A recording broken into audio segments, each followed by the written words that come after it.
इन बेशर्मों को, बेहया लोगों को शर्म नहीं आई कि अगर इमरान रियाज इस मुकदमे में 7 अक्टूबर से ततिम्मे बयान में नामजद था तो 7 अक्टूबर के बाद आज तक मार्च में क्यों ना कोई उसे लेने आया। और अदालत में जब मिसल जो है वो पढ़ी गई और देखी गई तो वो जैली रिकॉर्ड था। ये बेशर्माना किस्म के रवैये हैं हमारी लॉ इन्फोर्समेंट एजेंसीज़ के। ये बिल्कुल सरकारी मुलाजिम नहीं है, ये अब ग़ुलामी की एक जो है ना वो शक्लो सूरत इख्तियार कर रहे हैं।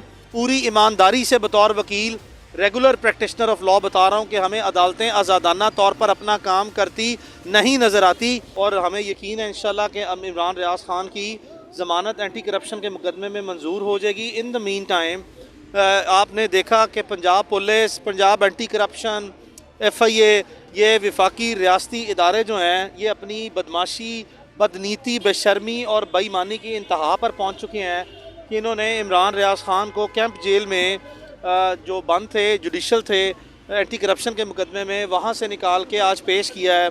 आज एंटी टेररिज्म की कोर्ट में एक मार्च 2023 के मुकदमे में, 14 मार्च 2023 के दर्जशुदा मुकदमे में, जिसमें 7 अक्टूबर 2023 को एक सप्लीमेंट्री स्टेटमेंट उस इंस्पेक्टर की जिसने अपना मुकदमा दर्ज कराया, उसके ततिम्मे बयान में इमरान रियाज खान को आज नामजद करके, जिसमें कि एक प्रोमिनेंट सिंगर अली अजमत, एक प्रोमिनेंट लॉयर खुर्रम लतीफ़ खोसा और तकरीबन 8-9 और मुल्ज़िमान जो हैं सनम जावेद खान और बकिया को भी नामजद किया।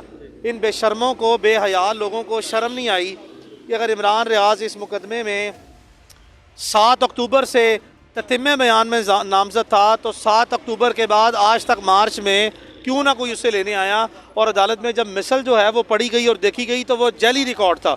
यानी कि अब सरकारी रिकॉर्ड में पुलिस वाले इस हद तक बेशर्माना रवैया रखे हुए हैं कि जेल साजी करके, रिकॉर्ड खुद बुर्द करके इमरान रियाज को स्ट्रेट अवे उन्होंने इस बेसिस पे इम्प्लीकेट कर दिया कि ये अक्टूबर के किसी मुकदमे में मौजूद है। बहरहाल हम जिन अदालतों में इस वक्त पेश हो रहे हैं ये वाज़े तौर पर हमें शदीद दबाव में नज़र आती हैं।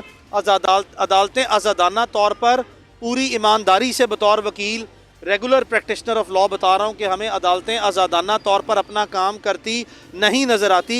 इन्हीं अदालतों में हमने 15 साल के करीब जो है वो वकालत की है। हमें इस तरह के मनाजिर अदालतों में कभी नज़र नहीं आए जो पिछले 1 साल से हम देख रहे हैं। ये अदालतें आज़ादाना तौर पर अपना काम नहीं कर रही। हमने देखा कि एक एंटी करप्शन के मुकदमे में जज साहब के पास केस गया, उन्होंने एक तारीख डाल दी बगैर किसी वजह के। हमने देखा कि शो कॉज नोटिस इशू हुए, हमने देखा कि DG एंटी करप्शन तलब हुए। अदालतों के ऑर्डर इस मुल्क में मुकम्मल तौर पर गैर मौसर होते नज़र आते हैं।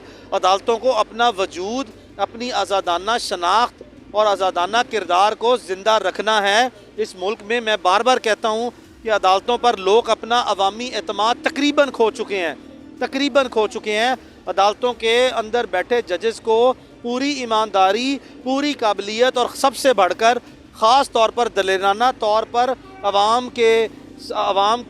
अवामी केसेस में खालिसतन सिर्फ कानून और आइन को मद्देनज़र रख के फ़ैसले करने हैं, ना कि ख्वाहिशात पर मबनी फ़ैसले करने हैं। और जिस दहशत गर्दी की अदालत में मैं पेश होके आया हूँ, यहाँ तो मुझे सबसे ज़्यादा अंडर प्रेशर प्रोसीडिंग चलती हुई सिर्फ महसूस नहीं होती, नज़र नहीं आती, बल्कि हमें वाज़े तौर पर चीज़ों का एहसास होता है कि यहाँ पे कोई आज़ादाना तौर पर अदालतें अपना काम अनफॉर्चुनेटली कर नहीं पा रही। तो इन हालात में आज जब दहशत गर्दी अदालत में इमरान को पेश किया गया तो अदालत ने दलाइल सुनने के बाद, जो कि हमने डिस्चार्ज की प्लीड की, कोई वजह ही नहीं है कि प्रोसिक्यूशन ने जो आज 10-8 महीने बाद ततिम्मा बयान जो इमरान रियाज खान का जिसको बुनियाद बनाकर इसको शामिल किया, इनके पास कोई एक ऐसा ठोस मवाद या कोई भी मवाद सिरे से मौजूद ही ना था। बावजूद इसके कि अदालत में बड़े वाज़े और ठोस दलाइल दिए गए और अदालत जो है इस मुकदमे में इमरान को खारिज करती, वाज़े तौर पर दबाव में अदालतें जो हैं वो फ़ैसले देती नज़र आई हैं। आपने देखा कि असद अली तूर को 5 दिन के लिए एक मजिस्ट्रेट ने रिमांड पे दिया। वहीं उसी तरह की एक अदालत ने लाहौर में इमरान रियाज को एक जैली, झूठे, मनगढ़ंत, बेशर्माना सा और बिल्कुल बेफजूल किस्म के, बग़ैर किसी बुनियाद के, बग़ैर किसी हकीकी और कानूनी बुनियाद के और बग़ैर किसी मवाद के 5 दिन के फ़िज़िकल रिमांड पे जो है वो दिया है। हमें इस फ़ैसले को कतई तौर पर भी जो है वो कोई अच्छा फ़ैसला अदालतों ने रवायत जो है वो सेट नहीं की।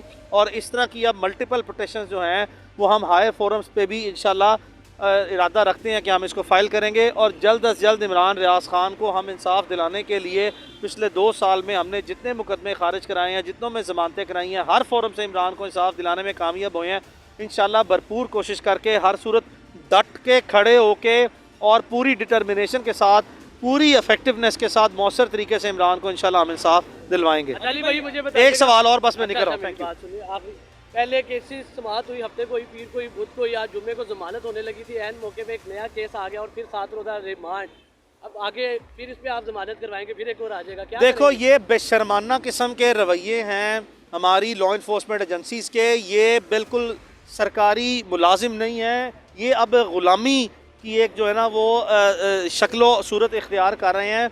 ये स्लेवरी की फॉर्म जो है ना वो है कि जहाँ पे इंतज़ामिया में किसी शख्स में इतनी गैरत, इतनी वक़्त और इतना इख्तियार बाकी ही ना रहे कि उसको वो ओपनली ट्रांसपेरेंट तरीके से और फेयरनेस के साथ, यानी कि आज़ादाना तरीके से, शफाफियत के साथ इस्तेमाल करे।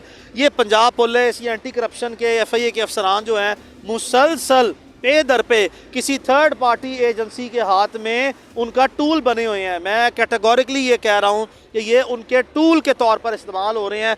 इन लोगों ने इस तरह के जो इस वक्त बेशर्माना रवैये जो हैं इन अफसरान ने जिस तरीके से अडेप्ट किए रखे हैं, मैं आपको पूरी ईमानदारी से कह रहा हूँ ये इस मुल्क के लिए, रियासत के लिए और माशरे के लिए शदीद नुकसानदेह रवैये हैं। इनकी जो इंडिपेंडेंस है इन इदारों की वो बिल्कुल ख़त्म हो चुकी है। आप रिहा कैसे करवाएंगे अगर ऐसे मामला चलते रहे तो? देखो हम हर सूरत हमेशा से इमरान रियाज के लिए कानूनी फोरम पर पेशा वराना तरीके से लड़ते रहे हैं। जिस तरह हमने माजी में इमरान को सारे मुकदमों से रिहा करवाया, यकीन करें इस बार भी हमें जितने भी वसाइल इस्तेमाल करने पड़े, प्रोफेशनल लेवल पे, पर्सनल लेवल पे हम भागदौड़ करेंगे और हम हर सूरत इमरान रियाज को इंशाल्लाह इनमें रिहा करवाएंगे। Thank you.